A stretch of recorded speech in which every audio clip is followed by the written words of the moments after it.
So I've been in your shoes. A few years back, I hit a point in life where I desperately needed to level up my productivity. I was doing a full-time job on the one hand and managing a side project on another, which I was pouring my heart into. And then I had some personal commitments I didn't really want to put on hold. But managing all of that felt like climbing a never-ending mountain. I was busy all the time but didn't feel like making much progress.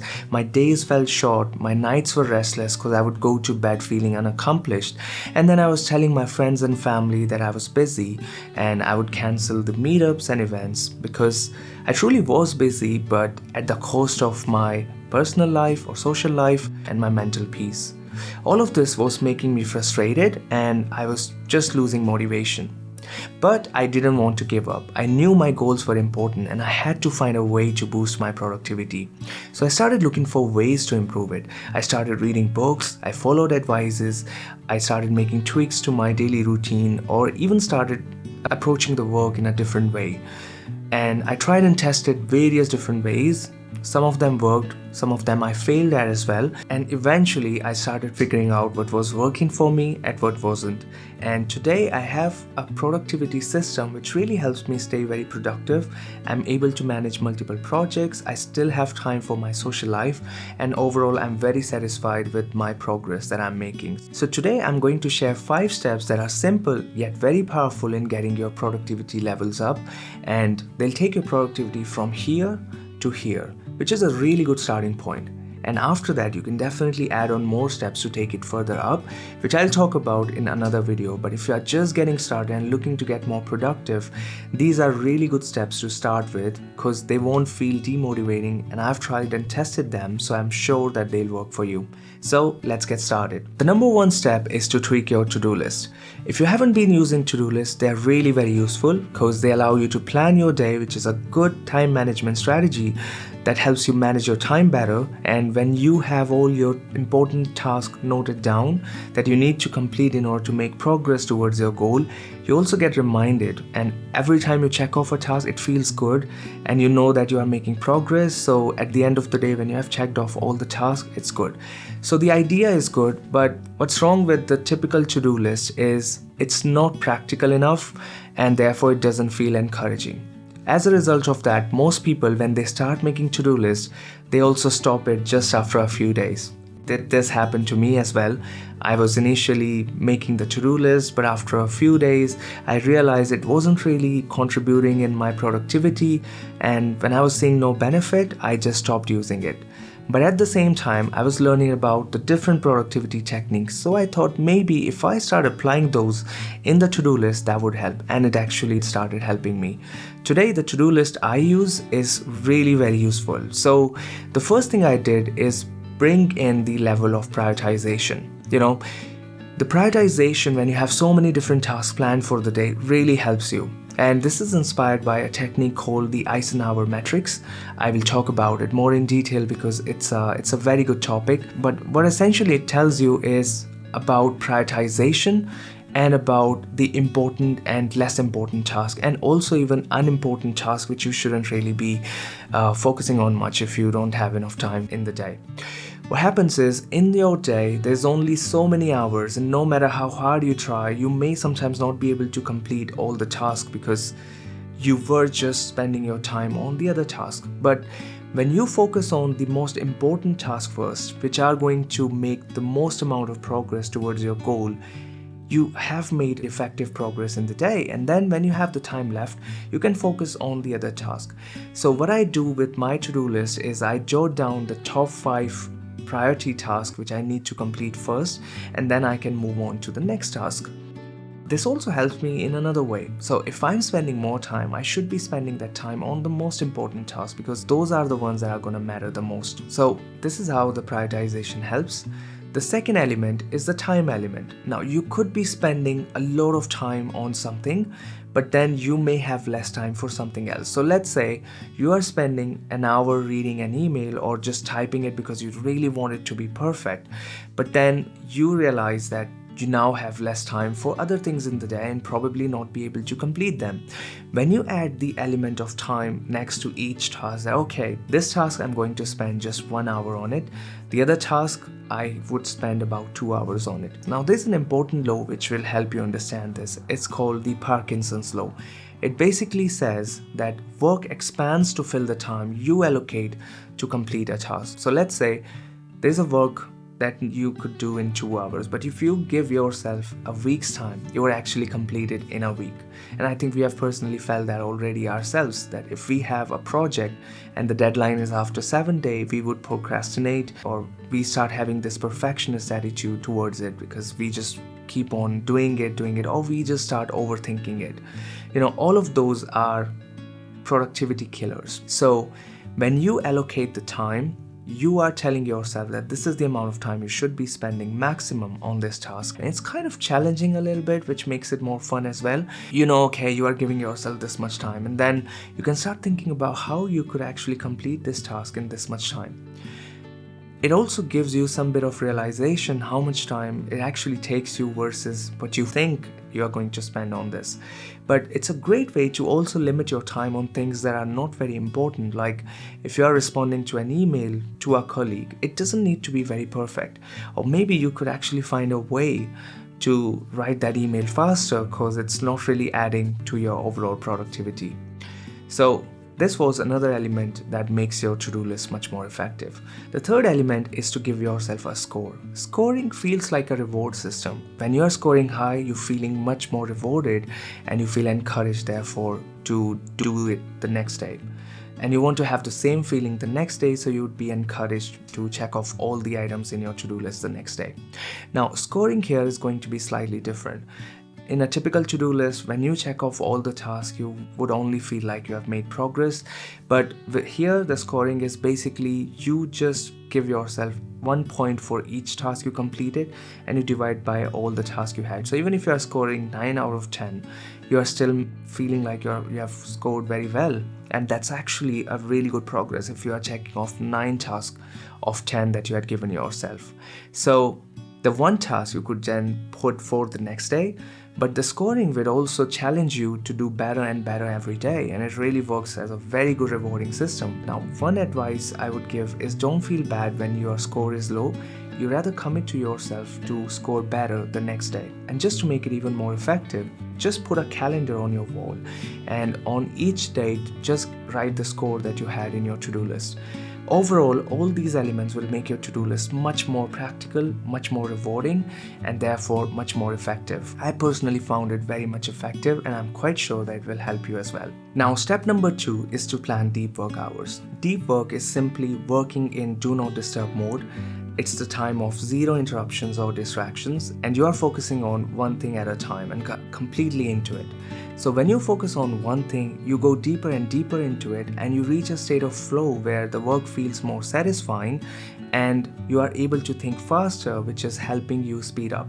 You might have observed already that you weren't really feeling about starting to do a work, but then eventually when you were working on it for some time, you were actually in a very good state of flow. And if you got distracted, maybe you just got up for a few seconds and you came back, you again had to spend some time in reaching that state. And that's exactly true. With deep work, you are being in that state and you are able to work faster because of the high focus you get when you are working on one thing at a time with zero interruptions or distractions. I know it's quite the opposite of multitasking, because with multitasking, you are constantly thinking about either so many tasks at the same time, or you are just switching tasks, so you are thinking about one thing and then going to another.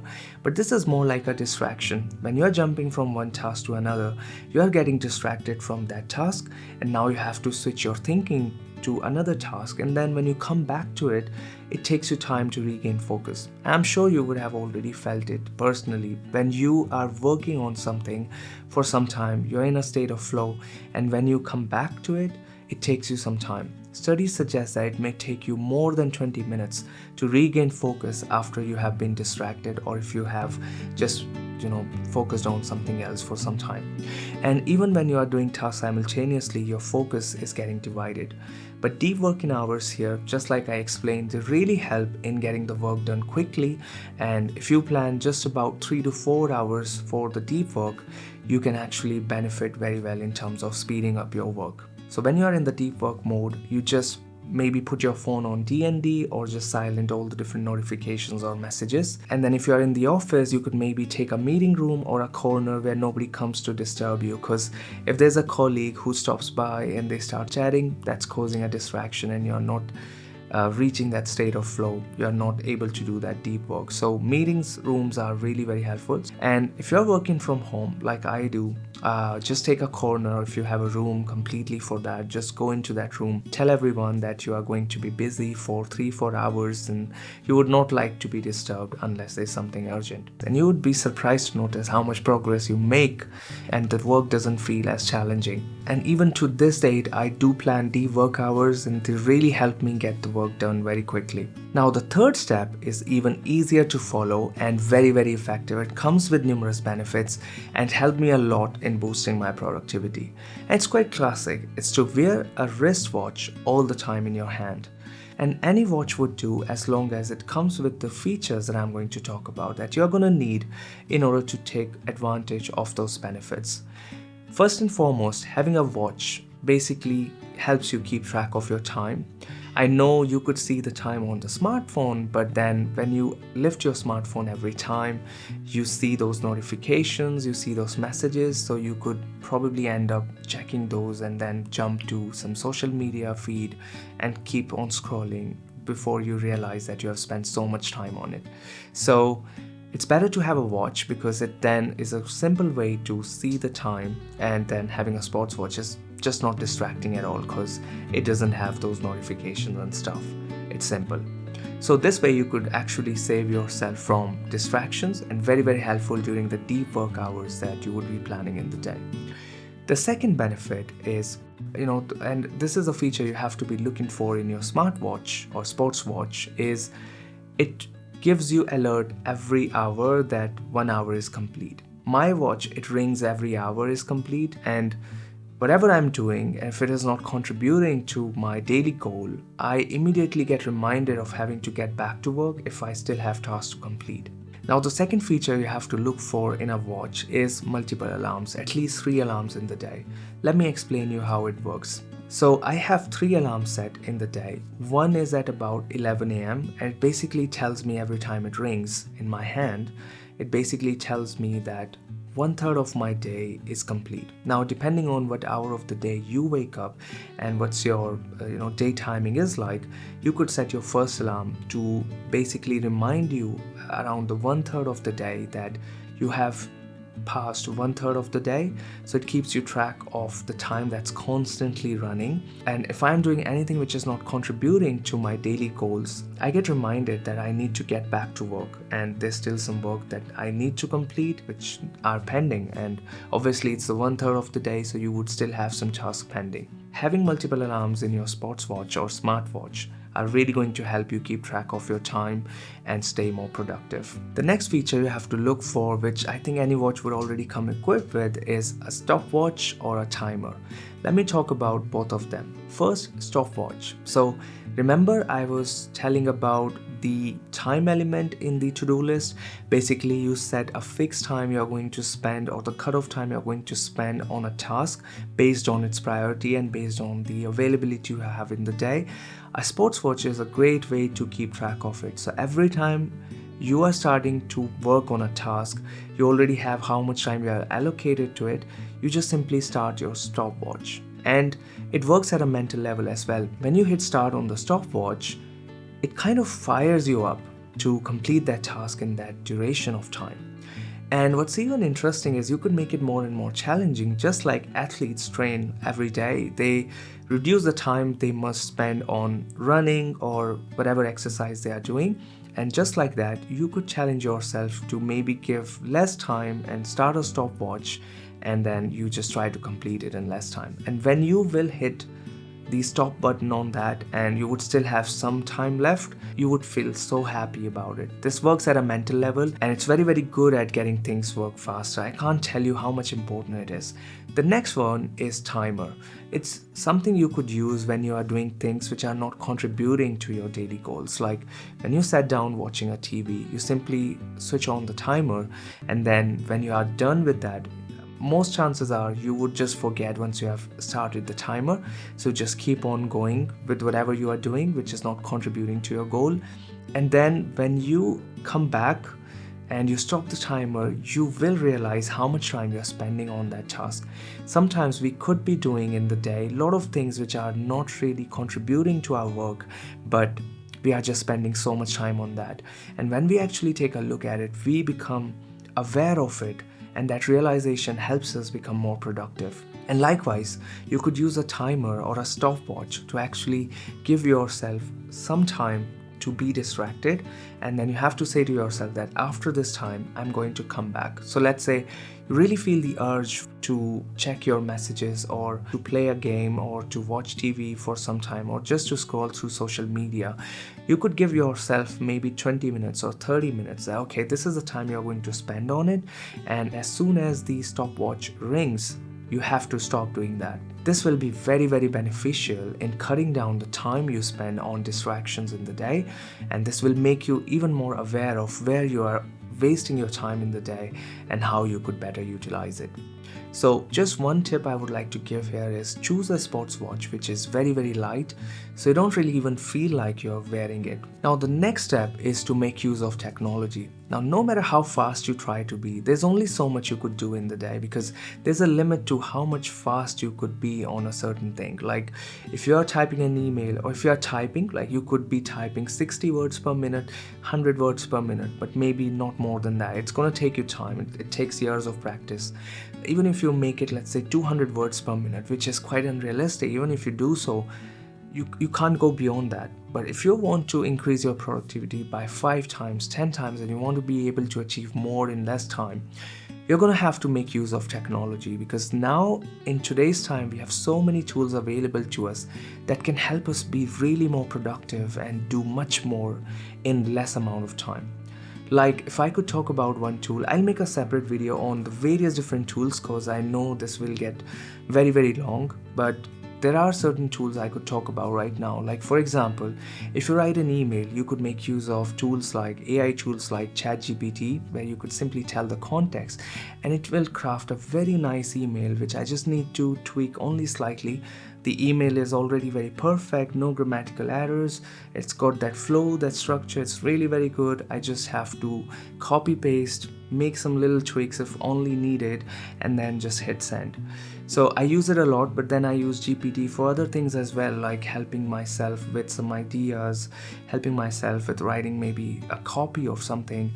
So all of that becomes so much easier now with ChatGPT. And I'm using some other tools like Grammarly that help me autocorrect and all that stuff, but I'll make a separate video on all the different tools I'm using at the moment, because the list goes on, and for the purpose of this video I'll just talk about a few, just to give you an example of how much using technology can help, and this step really helped me level up my productivity very significantly. Another example is text-to-speech, which I use a lot, because instead of typing, I just speak, and then it automatically transcribes. All the phones already have it, so if I have to reply to messages on my phone, I could simply make use of text-to-speech. I can speak, it will type it, and then you also have that on your laptop or Mac. I have it and I make use of it a lot, and it's really very beneficial. Then the next tool I use is email rules. Basically, I get so many different emails in the day. Some I really need to look at and some are just not that important. I could look at them later. So I have created different folders, and then I've set up rules. Even on Gmail, you have rules that you can set up. So any email which has something in their subject or which is coming from a specific sender, which may not be that important, that goes automatically to its respective folder, and the important ones, they flow directly in my inbox or likewise. So this is another step that helps me.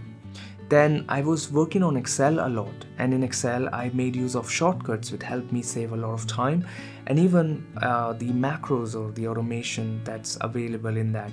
With that, I was able to just save so much of my time, cuts down on the different steps you need to take. Let's say I used to do reporting, so I used to apply lots of filters, I used to type text, I used to apply formatting, and now when it's automated with just the click of a button, everything gets done, all the steps get executed. Now there could be various different tools that can be available for the work you do that help to automate it.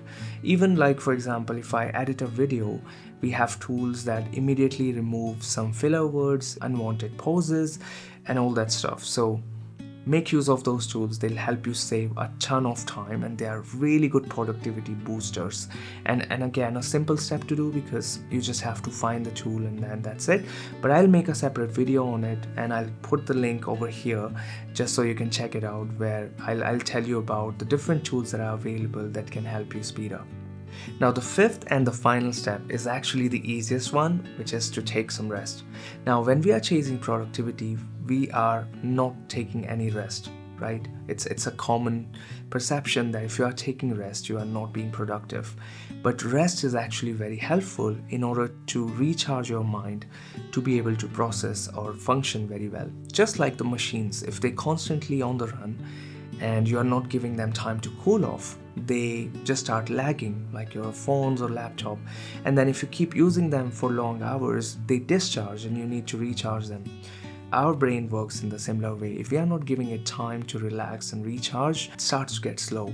So when you're giving yourself some time to relax in the day, these could be some mindful exercises, like just you take out 5 minutes, you close your eyes, you do deep breathing, and you don't think about anything during that time. You will realize how much you feel lighter in your mind, and you'll be able to focus better. And remember, I talked about the deep work and the role of focus in getting things faster. It's really very helpful. So take some rest in the day. They'll be immensely beneficial in boosting your productivity levels. And those were the 5 steps that I find very, very simple yet powerful in boosting my productivity levels. They are an integral part of my productivity system today, and I believe that if you apply them, your productivity will go from here to here. And they are a really good starting point if you are looking to just level up your productivity. But then there are some other steps that I have as part of my complete productivity system, but I believe just covering them all in one video would not be helpful, because studies suggest that you only retain some portion of what you see. If I cover everything, it will not be very effective. So I'll be talking about more points in the upcoming videos. So if you haven't subscribed, please subscribe to the channel to not miss out on those videos. And they'll not just be about productivity, but about the self-growth in general, because I really love to talk about it. I really have learned a lot about it over time. So please subscribe to the channel. If you liked the video, please like, and have a nice day.